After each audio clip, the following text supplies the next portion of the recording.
tadi kan? Iya.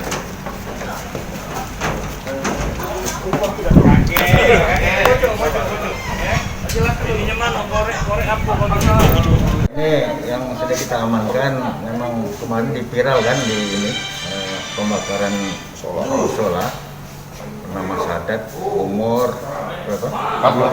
44 tahun diamankan oleh. Motif tersangka sampai membakar musola ini apa, Komandan? Menurut keterangan dari tersangka ribut dengan pengurus musola. Jadi merasa dendam, makanya dia membakar musola. Bakarnya pakai korek api yang sudah dibawa.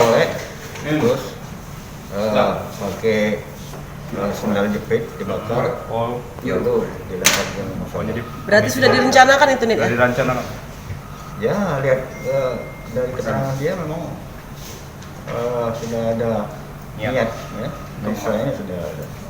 Untuk tersangka sendiri kita amankan di mana, Komandan? Di rumahnya kita dekat musola itu ya.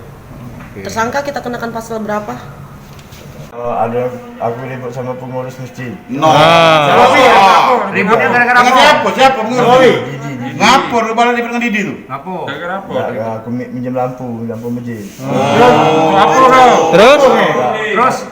Waktu-waktu nak mengusik ke rumah kan. Tidak dipinjaminya. Tak jatuh emosi kali dia tengok pedang ke rumah. Terus? Tapi ya Mungkin ya emosi, mau pinjam apa emosi. Terus? Jadi lapak omong kau. Iya mayar kan terus. Omong kenapa jadi lapak mayar. dia tapi ada keladeni kan. Jadi kau minum tua dulu. Jangan lupa subscribe, share, komen, dan like ya.